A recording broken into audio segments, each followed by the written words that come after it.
یہ actually press conference میں نے کل کرنی تھی، پھر وہ ڈیولپمنٹ ہو گئی گوجر خان میں، تو عمر ایوب صاحب نے آپ سے بات کرنی تھی، تو میں نے مناسب سمجھا کہ ایک دن آگے ڈال دیں اس کو۔ کچھ ماضی سے جڑی ہوئی باتیں ہیں، کچھ مستقبل کی باتیں جو آپ سے کرنا چاہتے ہیں۔ میں نے شعیب شاہین صاحب کو ریکویسٹ کی ہے کہ مجھے کچھ عدلیہ سے منسلک معاملات بھی ہیں جو یہ زیادہ کمپیٹنٹ ہیں، زیادہ بہتر طریقے سے اجاگر کر سکتے ہیں، اور ہمارا جو پی ٹی آئی کا جو اس کے اوپر سٹانس ہے وہ کیا ہے، وہ بہت ضروری ہے، بیکاز اس وقت جو ہے پاکستان کی عدلیہ جو ہے ایک آرگنائزڈ اسالٹ جو ہے ان کے اوپر ہوئی ہوئی ہے۔ جی پہنچ جائے گی آواز پہنچ نہیں رہی ہے؟ اچھا شروع ہو جائے گی۔ آواز میری ہے، گرج تم لے آؤ ادھر، آ کے ذرا ملا لیتے ہیں آواز کو گرج کے ساتھ، تو ٹھیک ہے، پھر گرجدار ہو جائے گی۔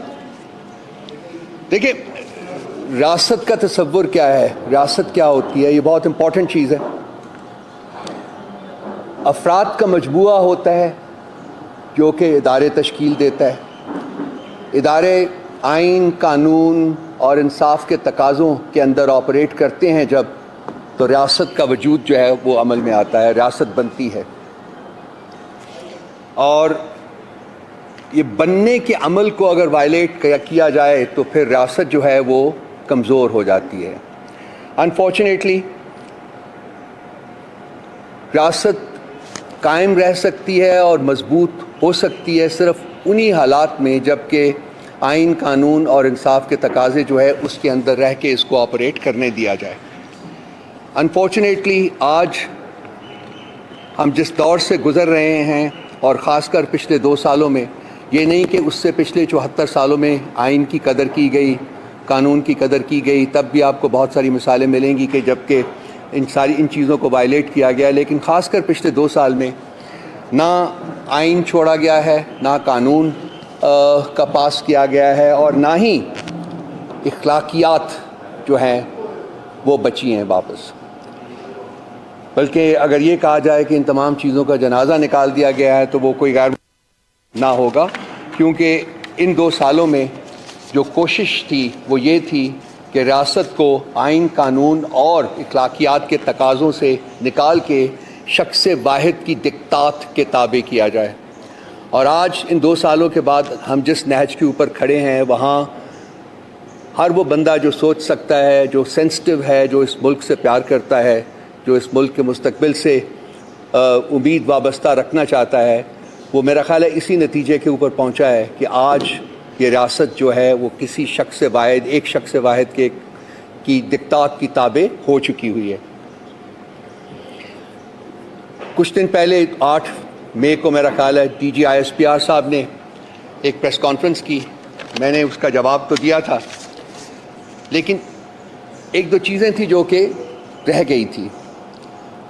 یہ D G I S P R کا جو یہ بھاشن تھا، یہ واز تھا، یہ ایک سیاسی بھاشن اور سیاسی واز تھا جو کسی صورت میں پاکستان کے ایک آئینی ادارے جو اپولیٹیکل ہے، جس کا سیاست سے کوئی عمل دخل نہیں ہے، جن کی جو اوتھ آف آفس ہے وہ بھی اس چیز کی غمازی کرتی ہے کہ وہ سیاست میں عمل دخل نہیں دے سکتے، ان کے پلیٹ فارم سے اس قسم کا جو لیکچر جو ڈیلیور ہونا جو ہے وہ اپنے تئیں، اور شاید اس پوائنٹ کو شعیب شاہین صاحب بعد میں اس کے اوپر فردر روشنی ڈال سکیں، لیکن میری ناچیز رائے میں یہ اپنے تئیں پاکستان کے آئین اور قانون کی وائلیشن تھی، بلیٹنٹ وائلیشن تھی۔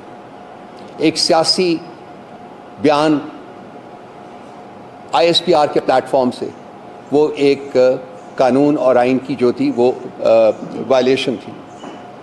یہ ایسا بیان نہیں آنا چاہیے تھا، خاص کر جب کہ ایک پولیٹیکل پارٹی کو، پاکستان تحریک انصاف کو شروع سے آخر تک نشانہ بنایا گیا اور ان کو ایک انتشاری گروہ کے نام سے تشبیہ دی گئی،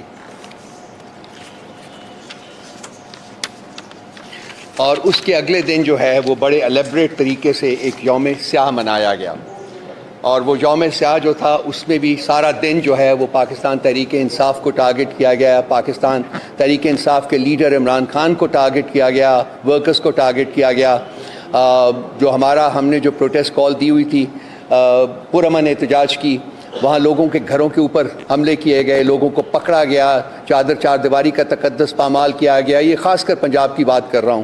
اور کسی ہنڈرنس کے بغیر تو یہ فورس کر رہے ہیں کہ یہ وہ پولیس فورس بن گئی ہے جو کہ ایک ٹیررسٹ آؤٹ فٹ کے طور کے اوپر جانی جا رہی ہے. اور یہ ان کا رویہ جو ہے وہ میرا خیال ہے کہ ان کے ساتھ ساروں نے وہی سلوک کرنا ہے جو کہ وہ ٹرانسجینڈر کراؤڈ جو ہے نا وہ کر رہا ہے، اور جو آزاد کشمیر میں ان کے ساتھ ہو رہا ہے وہ آپ کے سامنے ہے سارا کچھ ہے. تو میرا خیال ہے حالات کو یہ زبردستی اس طرح پش کر رہے ہیں کہ یہ سبھی لوگ جو ہیں ان کے ساتھ ویسا ہی برتاؤ کریں. یوم سیاہ کی معرفت سے دوستو، میں یہ ملک کی تاریخ جو ہے نا وہ ایسے بہت سارے انسیڈنٹ سے رقم ہے جو اصل حقیقت میں یوم سیاہ کے طور کے اوپر منائے جانے چاہیے. 4 مارشل لاز لگے ان 76 سالوں میں، اور باقی عرصہ جو تھا وہ ڈی فیکٹو مارشل لاز جو ہے، جیسا کہ آج تک ایک ڈی فیکٹو مارشل لا ہے پاکستان میں، وہ اس کے طور کے اوپر جانا جاتا ہے.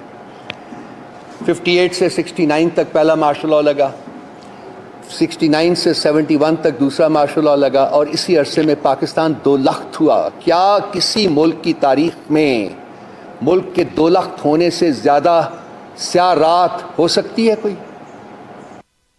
ہم سے معافی مانگنے والوں نے کبھی قوم سے اس کے بارے میں معافی مانگی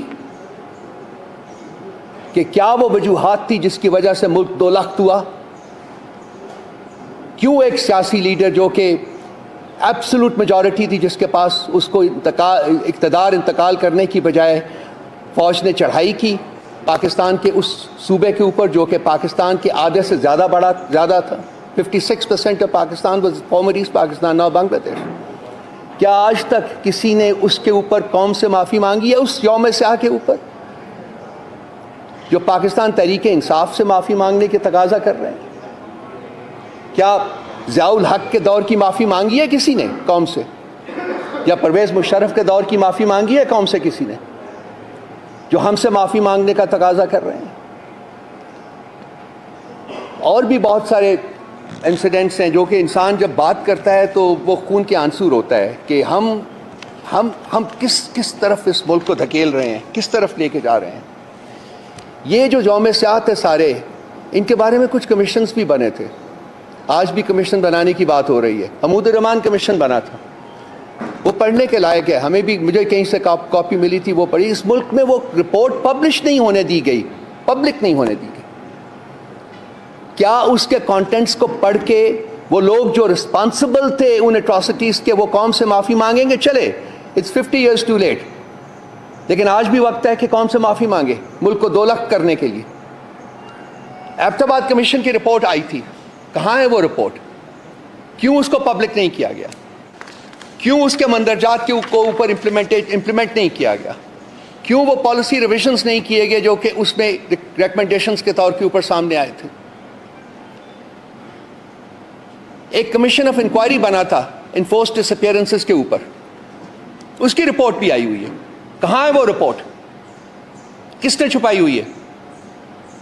کیا اس کے اوپر معافی مانگی گئی قوم سے؟ اور ایک عامی پبلک اسکول میں ایک گھناؤنی ٹریجڈی ہوئی تھی. 150 سے زیادہ بچے اور اساتذہ جو تھے ان کو میسیکر کیا گیا تھا. پی ٹی آئی تو رسپانسبل نہیں تھی اس کی. کون اس نیگلیجنس کا رسپانسبلٹی لیتا ہے؟ کیا اس کے اوپر قوم سے معافی مانگی گئی؟ کس نے معافی مانگنی تھی؟ کوئی معافی مانگی گئی کسی سے؟ جو آج خاص کر وہ لوگ جو کہ پی ٹی آئی سے پتہ نہیں ناکردہ گناہوں کی سزا کے طور کے اوپر معافی مانگنے کی توقع کر رہے ہیں. رجیم چینج آپریشن جو ہے وہ بذات خود ایک بلیک ڈے ہے. اس ملک کی جب تاریخ لکھی جائے گی تو اس کو بلیک ڈے کے طور کے اوپر یاد کیا جائے گا. پاکستان کی تاریخ جب لکھی جائے گی تو ایسٹ پاکستان کی سپریشن کو بلیک ڈے کے طور کے اوپر یاد کیا جائے گا. پی ٹی آئی سے کوئی معافی کی توقع نہیں کرے گا. جو تاریخ دان ہیں. اگر کسی وقت انہوں نے انڈیپینڈنٹ تاریخ اس ملک کی لکھی, انفارچونیٹلی اس ملک کی تاریخ بھی ڈسٹارٹ کی گئی ہے, نہیں لکھی گئی ہے. اس ملک میں 3 وزرائے اعظم کو قتل کیا گیا ہے. کیا اس وقت کے حکمرانوں نے معافی مانگی ہے اس سے؟ کیا اس کے اوپر کوئی تحقیقات ہوئیں؟ کیا ان کے محرکات جو ہیں وہ سامنے آئے؟ کیا جنہوں نے مارا وہ سامنے آئے؟ کیا ان کو سزائیں دی گئیں؟ یہ وہ سوالات ہیں جو کہ میرا خیال ہے آئی ایم شیور کہ آپ سب لوگوں کے دماغوں میں ہوں گے, ذہنوں میں ہوں گے, لیکن ہم میں ہمت نہیں ہوتی کہ ہم بیان کریں. لیکن اب جس طرف اس ملک کو لے جایا جا رہا ہے, میرا خیال ہے وہاں سب کو ہمت کرنی پڑے گی اور بولنا پڑے گا اور ان سوالات کو اٹھانا پڑے گا. اس D G I S P R کی جو ایک انتہائی بھونڈی قسم کی جو وہ اسپیچ تھی, جس کی کوئی قانونی اور آئینی جواز نہیں تھا, اس میں انہوں نے کہا جی کہ ہم کمیشن بنانے کے اوپر تیار ہیں. اگر وہ کمیشن 2014 کے سیٹن کو بھی انویسٹیگیٹ کرے گا اور پارلیمنٹ کے اوپر کوئی اٹیک تھا اس کو بھی انویسٹیگیٹ کرے گا. تو میں نے اپنی پریس کانفرنس میں کہا تھا جی کہ ہم بالکل مانتے ہیں اور یہ کمیشن بنائیں. یہ 2014 کے جو بھی ہوا 2014 میں سیٹن جو ہے اس کو بھی کریں انویسٹیگیٹ, بالکل پارلیمنٹ کے اوپر جو اٹیک تھا اس کو بھی انویسٹیگیٹ کریں, لیکن اس سائفر کی کنسپریسی کو بھی انویسٹیگیٹ کریں. اور میں آج دہرانے لگا ہوں, یہ رجیم چینج آپریشن کو بھی انویسٹیگیٹ کریں. یہ عمران خان کے اوپر جو اٹیمپٹس ہوئیں, قاتلانہ اٹیمپٹس, ان کو بھی انویسٹیگیٹ کریں, جس کا مقدمہ بھی عمران خان کو درج نہیں کروانے دیا گیا تھا. یہ مے 9 کے انسیڈنٹس کو بھی انویسٹیگیٹ کرے, یہ سٹولن مینڈیٹ کو بھی انویسٹیگیٹ کرے, یہ آڈیو اینڈ ویڈیو لیکس کو بھی انویسٹیگیٹ کرے. خاص کر جب لوگوں کے بیڈ رومز میں آپ نے ویڈیوز فٹ کیے ہوئے ہیں, وہ کس آئین اور کس قانون کے تحت ہو رہا ہے, اس کو بھی انویسٹیگیٹ کرے. یہ انفورسڈ ڈیورسز جو کروائی گئی, لوگوں کو پکڑ کے ان کو ٹارچر کر کے ان کو زبردستی ان سے پولیٹیکل لائلٹیز چینج کرنے, پولیٹیکل افیلیشنز چینج کرنے کا کیا گیا, اس کو بھی انویسٹیگیٹ کرے. پولیٹیکل انجینئرنگ جو ہوتی رہی ہے پاکستان میں 76 سال, کسی حکومت کو نہیں چلنے دیا گیا, یہ اس کو بھی انویسٹیگیٹ کرے. ضرور بنائے کمیشن. اب میں ان کو یاد دہانی ان کو کراتا رہوں گا کہ انہوں نے مانا ہے کہ ہم کمیشن بنانے کے اوپر تیار ہیں, اس کے بعد خاموشی طاری ہے, لیکن ہم ان کو خاموش اس مسئلے کے اوپر نہیں رہنے دیں گے. میں اس کے ساتھ ساتھ وہ لوگ, خاص کر ان کے لیے جو کہ ہمیں انتشاری گروہ کہتے ہیں, میں 3-4 چیزیں آپ کو بتاؤں گا جو کہ خان صاحب نے اپنی پارٹی کو اور اپنی ذات کو پولیٹیکلی ڈیمیج کیا, لیکن ان کو نظر آ رہا تھا کہ شاید وائلنس ہو جائے, تو انہوں نے وہ جو انیشیٹوز تھے ان کے پولیٹیکل انیشیٹوز ان کو ابورٹ کیا. 10 اپریل کو نیشن وائڈ پروٹیسٹ جو تھیں رجیم چینج کے آپریشن کے خلاف, ان کو انہوں نے روکا. 24 مئی کو حقیقی آزادی کا لانگ مارچ تھا, اس کو بھی انہوں نے 26 مارچ کو انہوں نے ابورٹ کیا, کیونکہ ان کو بتایا گیا تھا کہ اسلام آباد پہنچنے کے اوپر وائلنس ہو سکتا ہے. جب خان صاحب کے اوپر اسیسینیشن اٹیمپٹ ہوئی تو اس وقت بھی وائلنس کی پاسبلٹی تھی, لیکن خان صاحب نے ان کو روکا کہ نہیں, کچھ نہیں کرنا. حقیقی آزادی کا مارچ ریلی جو پنڈی میں ہوئی تھی, پاکستان کی تاریخ کی سب سے بڑی ریلی, وہاں بھی وائلنس کی جب ان کو انڈیکیشن ملی تو وہاں بھی انہوں نے بیک آف کیا کہ نہیں, ہم یہ نہیں ہونے دیں گے. اور مارچ 8 2023 کو الیکشن ریلی جو کہ پنجاب الیکشن کیمپین کی تھی, اس وقت بھی یہ 5 ایسے انسیڈنٹس ہیں جہاں کہ انہوں نے وائلنس کو پری ایمپٹ کیا, نہیں ہونے دیا. اگر وہ نہ کرتے تو وائلنس ہو سکتا تھا. تو وہ لوگ جو کہ پی ٹی آئی یا عمران خان کے اوپر وائلنس کی وہ ایلیگیشن لگاتے ہیں, ان کو ان حقائق جو ہے ان سے کنارہ کشی نہیں کرنی چاہیے, ان کو جانچنا چاہیے اور پھر ایک آبجیکٹو طریقے سے انالائز کر کے بات کرنی چاہیے, بغیر بات کرنے, بغیر سوچے, بغیر سمجھے اور بغیر ڈیٹا ہوئے. اگر صرف آپ ایلیگیشنز لگائیں گے تو پھر ریبٹلز آئیں گے, پھر آپ سے سوالات ہوں گے, پھر پوچھا جائے گا آپ سے کہ آپ کا کانڈکٹ کیا رہا ہے 76 سالوں میں. آج ہم پوچھ رہے ہیں اور ہم پوچھتے رہیں گے. اب یہ چیز ہے, یہ واپس ہونے والی نہیں ہے, یہ آگے جائے گی.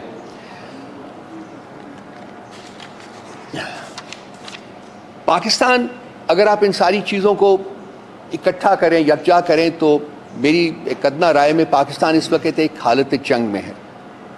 اور یہ جنگ جو ہے وہ کسی بیرونی طاقت نے پاکستان کے اوپر مسلط نہیں کی، بلکہ یہ جو آپ کے انٹرنل فیکٹرز ہیں، انٹرنل جو موٹیویشنز ہیں، وہ ان کی وجہ سے آج پاکستان کو ایک حالت جنگ میں دھکیلا گیا ہے، تاکہ ایز آئی آلویز سے شخص واحد جو ہے اس کے تابع کیا جائے ریاست کو، اور وہ شخص واحد ہی اس کو اپنی پسند کی ڈگر کے اوپر ڈالے ریاست کو اور اس طرف لے کے جائے۔ لیکن آج جو لیول آف اویکننگ ہے پاکستان میں، اس کو اگر سامنے رکھا جائے تو یہ ہو نہیں سکتا۔ لیکن ریسنٹلی پنجاب میں اور آزاد کشمیر میں اور کپل آف ادر پلیسز جہاں انسیڈنٹس آئے ہیں، ہوئے ہیں، اگر آپ ان انسیڈنٹس کو، وائلنٹ انسیڈنٹس کو سامنے رکھیں گے تو آپ ایک نقشہ کھینچ سکتے ہیں اپنے ذہنوں میں کہ ملک جو ہے وہ کس طرف بڑھ رہا ہے۔ اس وقت ملک جو ہے وہ امن کی طرف نہیں بڑھ رہا۔ اور یہ بھی آپ دیکھیے، آج IMF کی رپورٹ جو آئی ہے، اس میں جو سٹیٹمنٹ آئی ہے، اس میں انہوں نے بڑے کلیئر انداز میں نشاندہی کی ہے کہ پاکستان کی پولیٹیکل انسٹیبلٹی جو ہے وہ ایک بہت بڑا ڈی اسٹیبلائزنگ فیکٹر ہے۔ دیٹ مینس کہ یہ الٹیمیٹلی ان کے فیصلے کے اوپر بھی امپیکٹ کرے گا۔ ہمارے کچھ انتہائی برادرانہ اور دوست ممالک کے دوست جو پاکستان آ رہے تھے، وہ وہاں بھی ان کے وزٹ کو بھی ڈیلے کیا گیا ہے۔ یہ ڈیلے انہوں نے خود کیا ہے، ہم نے نہیں کیا، انہوں نے کیا، لیکن وہ بھی آبویسلی کو وجوہات ہوں گی جس کی وجہ سے اس وزٹ کو ڈیلے کیا گیا ہے۔ اور پاکستان کی جو پولیٹیکل انسٹیبلٹی ہے اس ملک میں، وہ ان میں سے سب سے امپورٹنٹ وجہ ہے جو ہمیں نظر آتی ہے۔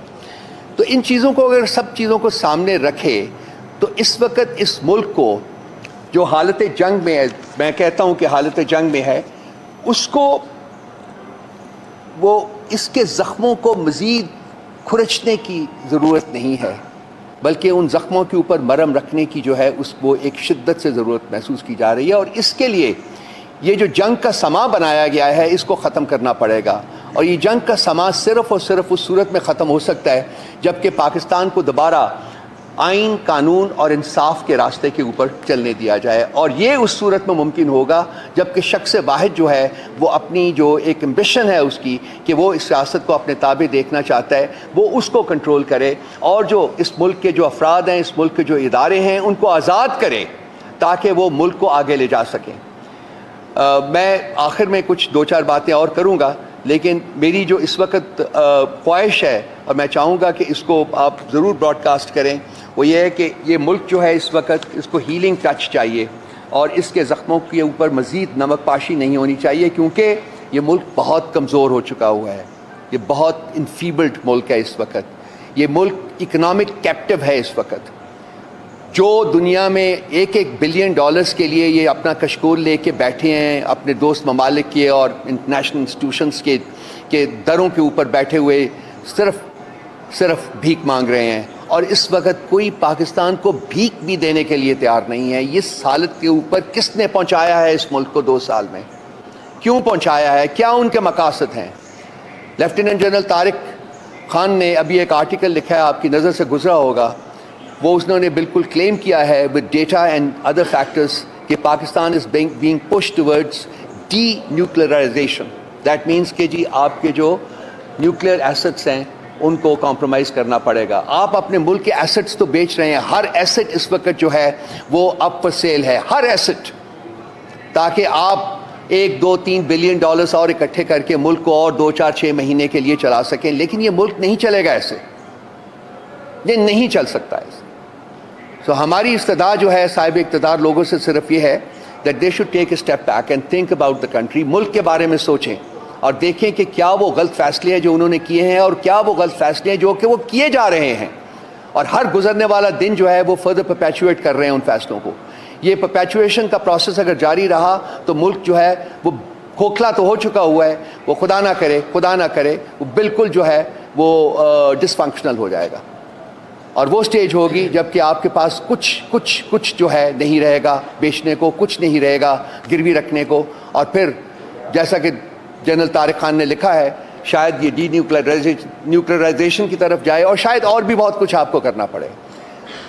سو ایک پوٹنٹ ذہن کا تقاضا یہ ہے کہ آپ اس سٹیج کے اوپر پہنچنے سے پہلے ری تھنک کریں اور سوچیں کہ کیا وہ فیکٹرز ہیں جنہوں نے ہمیں یہاں پہنچایا ہے، اور کس طریقے سے ان فیکٹرز کو ریورس کیا جا سکتا ہے تاکہ ملک آئین، قانون اور انصاف کے جو تقاضے ہیں ان کے مطابق فنکشن ہو سکے۔ میں ریکویسٹ کروں گا اپنے دوست کہ وہ آج جو اسالٹ ہو رہا ہے جوڈیشری کے اوپر اس سلسلے میں آپ کو آگاہ کریں, and then I will take another couple of minutes and talk to you. Sir. بسم اللہ الرحمن الرحیم. رؤوف صاحب نے بہت اچھے طریقے سے پورا سیاسی جو منظرنامہ ہے آج تک کا اس کا احاطہ کیا اور آپ کو رائز کیا. آج جو سب سے زیادہ زیر بحث ہے وہ ہے D G I S P R کی اسٹیٹمنٹ. اس کا بہترین طریقے سے میں سمجھتا ہوں, عمران خان صاحب کے ساتھ جب میری ملاقات ہوئی ویری نیکسٹ ڈے, انہوں نے رؤوف صاحب کی بڑی تعریف کی, انہوں نے بڑے بہترین طریقے سے اس کا جواب آپ کو دے دیا تھا. لیکن بات یہ ہے کہ مجھے یہ بتائیں, یہ ہماری فوج ہے, عمران خان کی فیملی, بلکہ انہوں نے مجھے خود کہا میکسیمم یا فوج میں ہیں یا بیوروکریسی میں ہیں. ہم ان سے محبت کرتے ہیں, وہ ہمارے ملک کی خاطر جانیں دیتے ہیں, مگر سوال یہ پیدا ہوتا ہے کہ پالیسی کون بناتا ہے اور وہ فیصلے ریورس کون کرتا ہے. ملک کی عوام کے خلاف فیصلے وہ ایک شخص کرتا ہے, اور نہ وہ ریفرینڈم کے ذریعے اقتدار میں آیا ہے یا پاور میں آیا ہے, نہ وہ الیکشن کے ذریعے آیا ہے. اگر شخص واحد نے اس ملک کو جنگل بنا دینا ہے اور جنگل کا قانون نافذ کر دینا ہے اور آئین کی پامالی کرنی ہے, اور وہ D G I S P R صاحب اٹھ کے وہ سٹیٹمنٹس دیں گے جو سیاسی ہوگی, تو سیاست میں مداخلت یہ آئین کی خلاف ورزی صرف نہیں, یہ آئین شکنی کے مترادف ہے, اور آئین شکن کی سزا آپ کے سامنے ہے.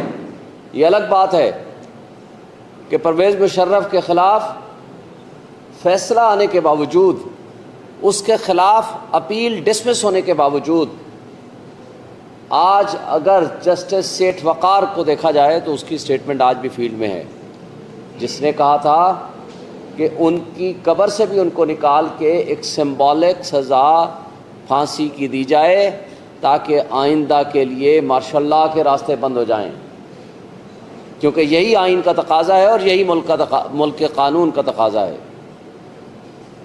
دیکھیں, کسی بھی تہذیب یافتہ ملک اور جمہوری ملک میں پرامن عوامی انقلاب کا طریقہ صرف یہ ہوتا ہے, وہ ہے ووٹ کی پرچی. ووٹ کی پرچی آپ نے دیکھ لی 8 فروری کو پبلک نکلی, یہ الگ بات ہے. رؤوف صاحب نے آپ کو بتا دیا, نامینیشن فارم چھینے گئے, ہمارے 90% جو ٹاپ لیڈرشپ تھی ان سب کے کاغذات نامزدگی ریجیکٹ ہوئے, بشمول میرے, آپ گواہ ہیں.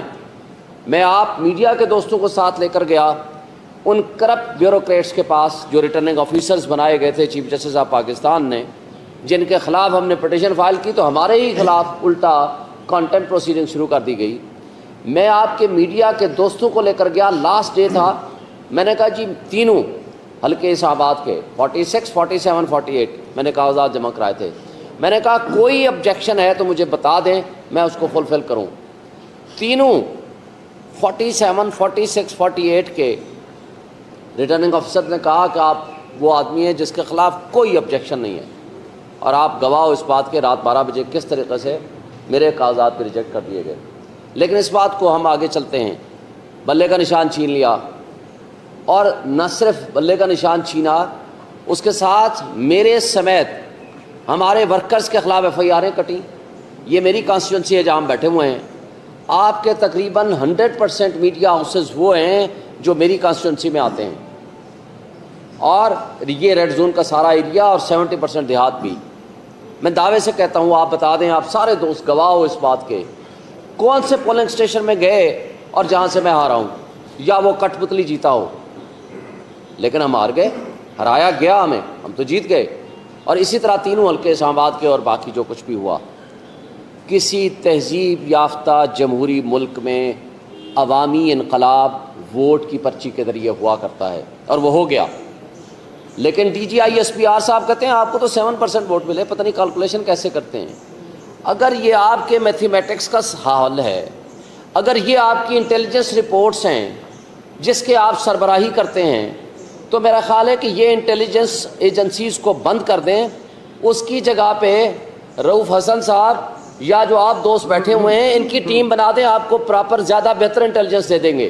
اگر آپ کی یہ انٹیلیجنس رپورٹس ہے کہ ہم نے 77% یا پتہ نہیں کتنے % ووٹ لیے، بھائی آپ کے نمائندے اگر ریٹرننگ آفیسرز کے پاس بیٹھ کے جو کچھ وہ کر رہے تھے آپ سب جانتے ہو، پورے میڈیا ہاؤسز نے میرا رزلٹ دیا اور بہت سارے ہماری 180 سیٹیں کے رزلٹ بھی دیا، وہ ای ایم سی کا ریکارڈ آج بھی وہ ہمیں نہیں دے رہے کورٹ کے آرڈر کے باوجود۔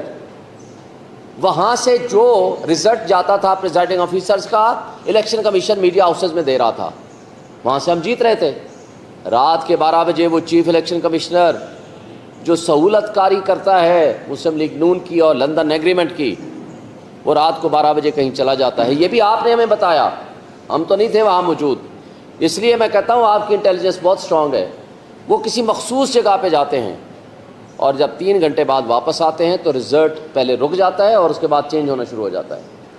میں آج بھی سوال کرتا ہوں کہ آپ اس کے بارے میں بتائیں، آپ کہاں گئے تھے اور کیوں آپ نے ان ریزلٹس کو چینج کیا یا کرایا؟ اور اسٹیبلشمنٹ کے وہ صحافی جو اپنے آپ کو اسٹیبلشمنٹ کے قریب ترین سمجھتے ہیں، آپ ان کی اوور آل اسیسمنٹ پبلک میں یا ٹی وی میں بیٹھ کے لے لیں، یا آپ خود ان سے انفرادی طور پر پوچھ لیں کہ کیا رزلٹ تھا۔ مجھے ایک میرے دوست نے، میں بتائے بغیر، کیونکہ جس طرح صحافیوں کو یہ حق حاصل ہے کہ وہ اپنا سورس نہ بتائیں، لہٰذا میں اپنے ایک دوست صحافی، مشہور جرنلسٹ اور اینکر پرسن کی بات بتانا چاہتا ہوں نام لیے بغیر۔ اس نے کہا جی میں جب گیا مجھے کہا گیا سب روک دیں، میں احتیاطاً چلا گیا چیک کرنے کے لیے کہ ریزلٹس کا مسئلہ کیا ہے، کیوں روک دیے ہیں۔ وہ جو رزلٹ کمپائل کر رہے تھے میں نے ان سے پوچھا جی کیا مسئلہ ہے، انہوں نے بڑے گھبراتے ہوئے کہا جی 2/3 میجورٹی سے زیادہ لیڈ کے ساتھ پی ٹی آئی جیت چکی ہے اور ہمیں کہا گیا ہے کہ آپ رزلٹ روک دیں، ہم مجبور ہو گئے ہیں رزلٹ روکنے پہ۔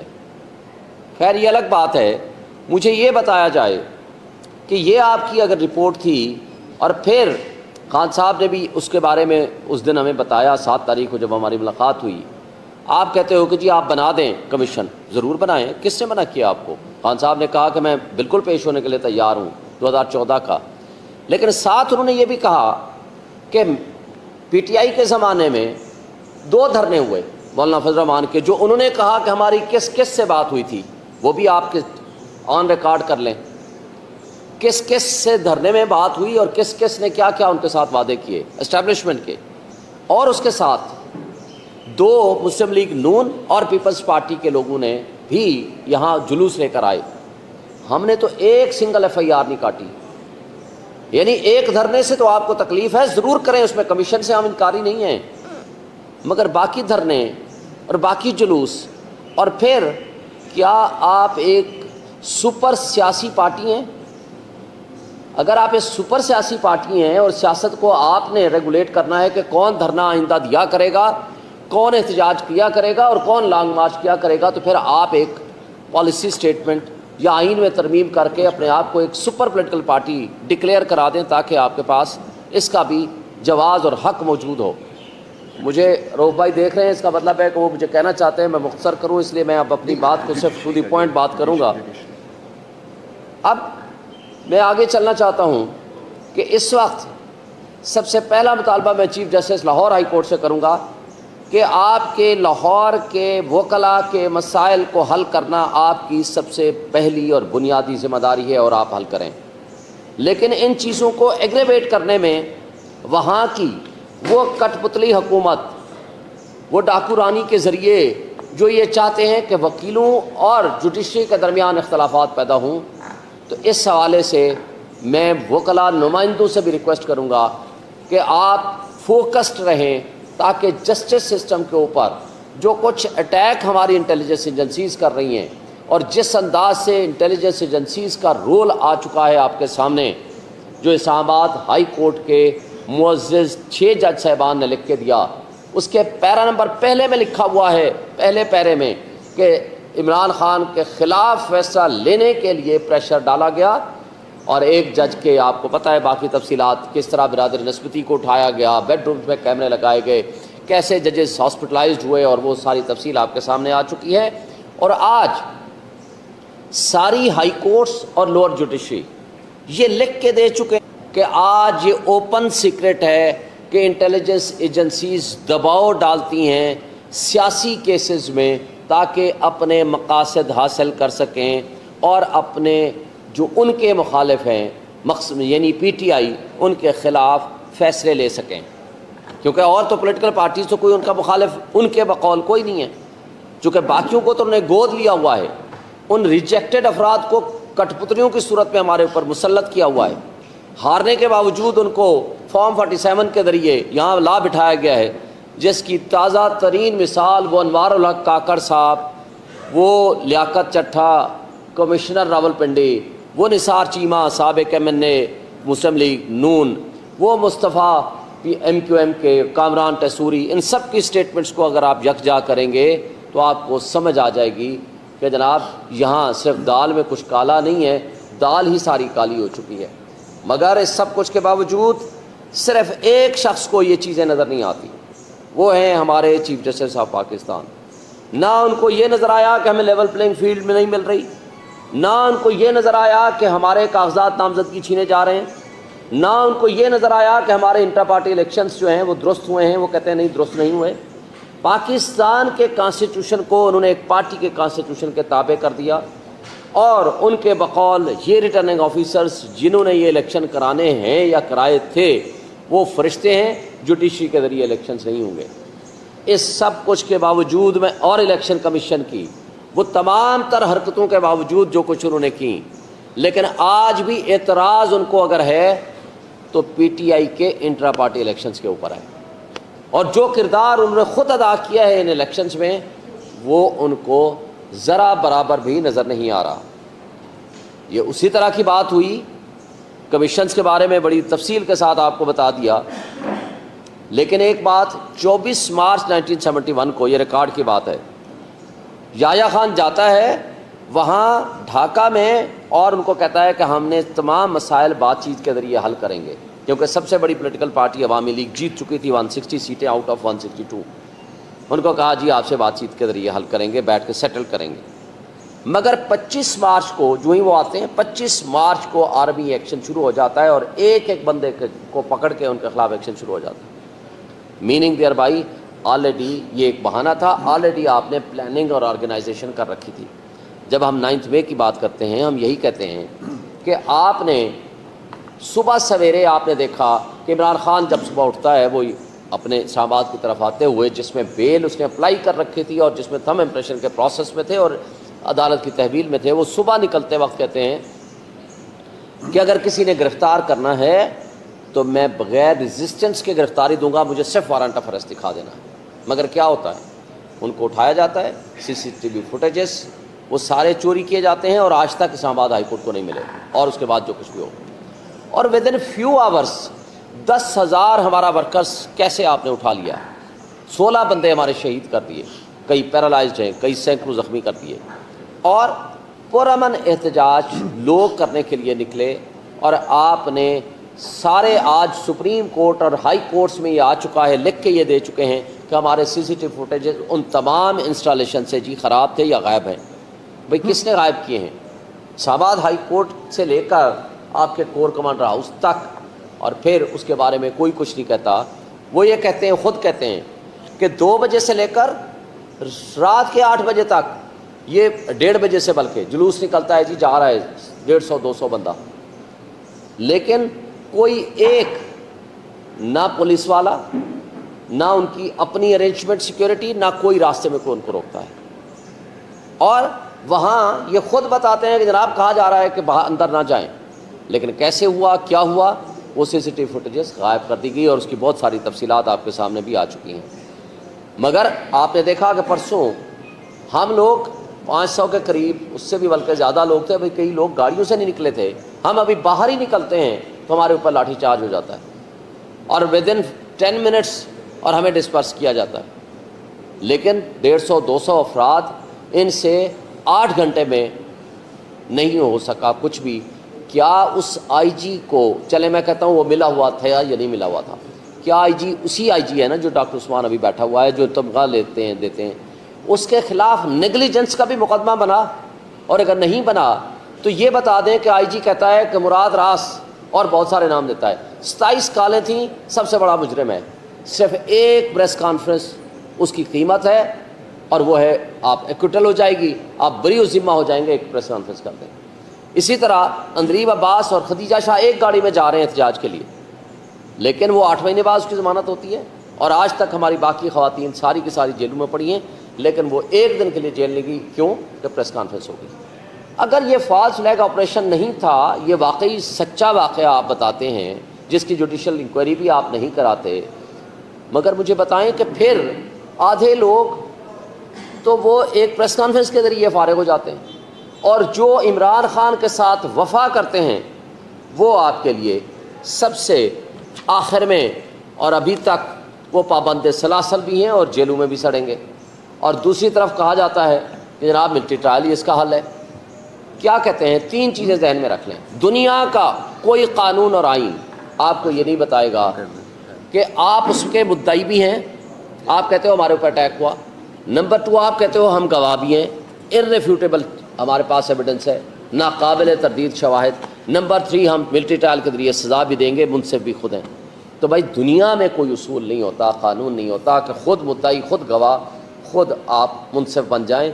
اس طریقے سے سپریم کورٹ سے گزارش ہے فوری طور پر ان کا فیصلہ کریں, لوگوں کو ان کے حقوق دیں. اور اس طرح کا جو ظلم ہو رہا ہے ایک جنگل کے بادشاہ کے ذریعے, وائس رائے اور اپنے کٹ پتلیوں کے ذریعے اس ملک میں جس طرح آئین اور قانون کی پامالی ہو رہی ہے اس کو ختم کیا جائے. اور میں آخر میں یہ کہوں گا کہ پاکستان بزنس کمیونٹی نے یہ آپ کو کہا ہے کہ جناب پاکستان میں تو انویسٹمنٹ تب آئے گی جب آپ پاکستان کے انویسٹرز کو بھی, جو پیسہ یہاں سے لے کر باہر بھاگ رہے ہیں, ان کو تو آپ اعتماد دیں. جب یہاں اعتماد نہیں ہوگا, اور اعتماد تب ہوگا جب قانون کی حکمرانی ہوگی, انصاف کا نظام درست ہوگا, عوام کے فیصلوں کو, جو حق حکمرانی ہے وہ عوام کا ہے, ان کو تسلیم کیا جائے گا. اور جمہوریت ایک تماشا نہیں ہوگی, جمہوریت حقیقت میں جمہور کے فیصلے کو تسلیم کرنا ہے. اور آخری بات کہ اگر آپ نے کمیشن بنانا ہے تو ایک مہربانی اور بھی کر دیں, قائد اعظم کی وفات کن حالات میں ہوئی اس کو بھی کمیشن میں شامل کر لیجئے گا. لیاقت علی خان کا مرڈر ہوا اور اس کے بعد اس کی فائل کا کیا بنا, کمیشن کا حصہ بنا لیجئے گا.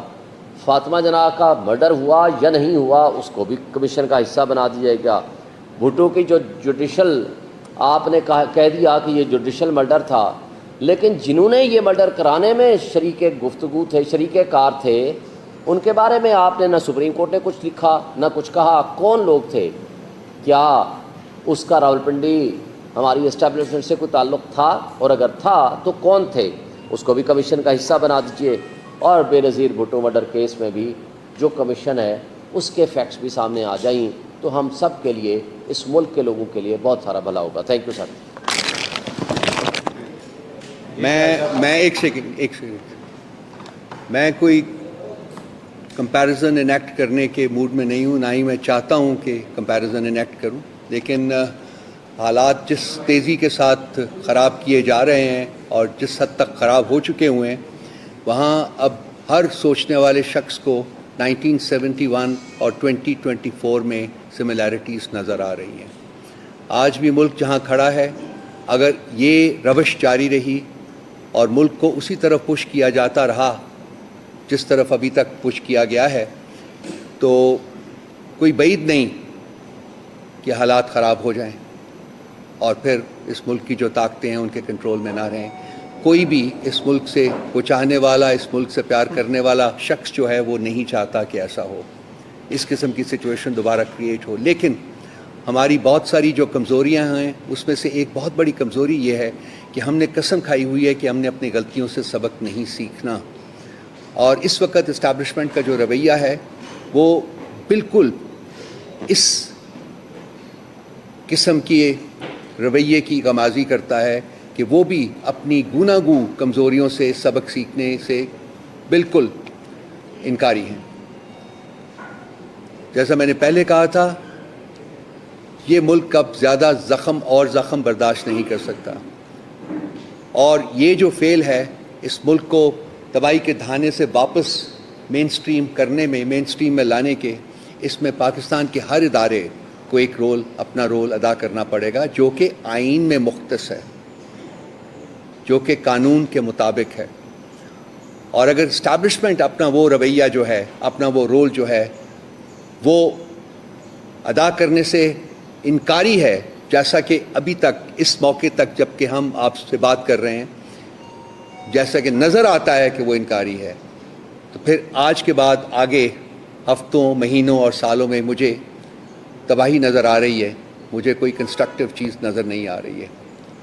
اور میری اپیل ہے صاحب اقتدار لوگوں سے کہ اس روش کو بدلیں, ملک کا سوچیں, ملک کے لوگوں کا سوچیں, ملک کے مستقبل کا سوچیں, اور جو یہاں غیر آئینی اور غیر قانونی اقدامات اٹھائے گئے ہیں ان کو ریورس کریں, کیونکہ اسی صورت میں اور صرف اسی صورت میں ملک جو ہے وہ آگے بڑھ سکتا ہے. کوئی سوالات اگر ہوں آپ کے تو بتائیے سر. جی جی جی جناب, جی بتائیں شہزاد صاحب جناب.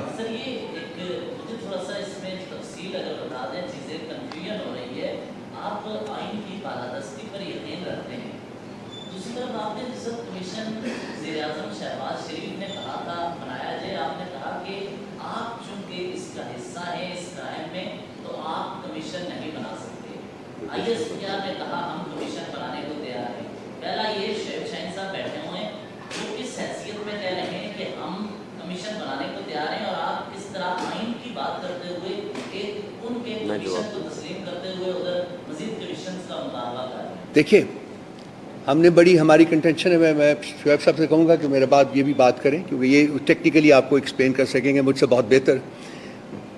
اس وقت وہ تین پولیٹیکل پارٹیز جو کہ حکومت کی کنسٹیٹوئنٹس ہیں, وہ جو 8 فروری کا الیکشن فراڈ تھا اس کی ڈائریکٹ بینیفیشریز ہیں. کنسیکوینٹلی خان صاحب نے یہ فیصلہ کیا ہوا ہے کہ ان کے ساتھ ہم انگیج نہیں کریں گے. ان اینی کیس ان کے پاس کوئی طاقت نہیں ہے, وہ کوئی فیصلہ نہیں کر سکتے. وہ فیصلہ اگر انہوں نے کوئی فیصلہ کرنا ہوتا ہے تو وہ ایک ڈال کے ہاتھ جوڑ کے وہ جاتے ہیں صاحب اقتدار لوگوں کے پاس, اور اقتدار آپ کو پتہ ہے کہ کہاں ہے. اس لیے ہم نے کہا جی کہ ہم چونکہ جینوئنلی انٹرسٹڈ ہیں کہ اس ملک کو آگے لے کے چلیں, اس کے مسائل حل کرنا ہے تو ان سے کرنا ہے. جہاں تک کمیشن بنانے کا ان کا سوال ہے, ہم نے نہیں ان سے کہا کہ آپ کمیشن بنائیں, یہ انہوں نے کہا ہے. اگر ان کے پاس کوئی ایسی آئینی اور قانونی طاقت ہے کہ وہ کمیشن بنا سکتے ہیں تو 100 بسم اللہ بنائیے. جی دیکھیں سر, اس کا حل بڑا مختصر ہے, جوڈیشل کمیشن. جب جوڈیشل کمیشن کی ہم بات کرتے ہیں, ہمارا تھرو آؤٹ مطالبہ جوڈیشل کمیشن کا ہے. جوڈیشل کمیشن کا طریقہ کار یہ ہے کہ جوڈیشل کمیشن یعنی چیف جسٹس آف پاکستان, جس کے اوپر ہمیں بھروسہ نہیں ہے کہ ہمارے اوپر ہمیں ان کے اوپر اعتماد نہیں ہے کہ وہ ہمارے ساتھ انصاف کریں گے, اور ادروائز بھی سپریم کورٹ کے 5 ممبر بینچ فیصلہ دے چکا ہے کہ عمران خان اور ان کے جو بھی مقدمات ہیں ان کو وہ نہیں سنیں گے. باقی ججز پہ مشتمل کوئی بھی جوڈیشل کمیشن بنا دیں. ہم نے ہمیشہ مطالبہ جوڈیشل کمیشن کا کیا ہے.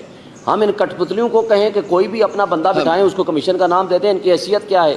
اور ویسے بھی یہ ریجیکٹڈ لوگ ہیں. دوسری بات, جیسے رؤف بھائی نے یہ بڑی تفصیل کے ساتھ آپ کو بتا دیا, یہ ہم نے ان کو نہیں کہا تھا DGISPR صاحب آپ آ کر کمیشن بنائیں. ہم نے ان کو کب کہا؟ انہوں نے آ کر کہا کہ جی ہم کمیشن بنائیں گے. بھئی آپ کس کیپیسٹی میں کمیشن بنائیں گے؟ آپ کو اتنا اختیار ہے, آپ ایک ایگزیکٹو اتھارٹی کی ایک برانچ ہیں. آپ ایک برانچ کے طور پر آپ سپر مین کا رول ادا نہ کریں. آپ سپرا کانسٹیٹیوشنل جو پاورز اپنی ایکسرسائز کرنے کی کوشش کرتے ہیں, that is wrong, illegal and in lawful and in constitutional ہے. ہم ان کو نہیں مانتے, لیکن وہ یہ کہتے ہیں کہ ہم بنائیں گے. تو اس کا مطلب یہ ہے کہ آپ, اس کا مطلب ہے کہ ان کٹ پتلیوں کی بہاف پہ وہ پاورز ایکسرسائز کرتے ہیں, اور یہ سمجھتے ہیں کہ ان کٹ پتلیوں کو تو چونکہ ہم لائے ہوئے ہیں, یہ تو ہمارے غلام ہیں, تو لہٰذا ہم ہی ان کی پاور ایکسرسائز کریں گے. شاید یہ آپ انفرنس ڈرا کرتے ہیں. اس لیے ہم ان کی جو غیر آئینی کوئی بھی اقدام ہے اس پہ ہم تنقید اس لیے کرتے ہیں کہ آپ آئین اور قانون کے مطابق. جی سر. جناب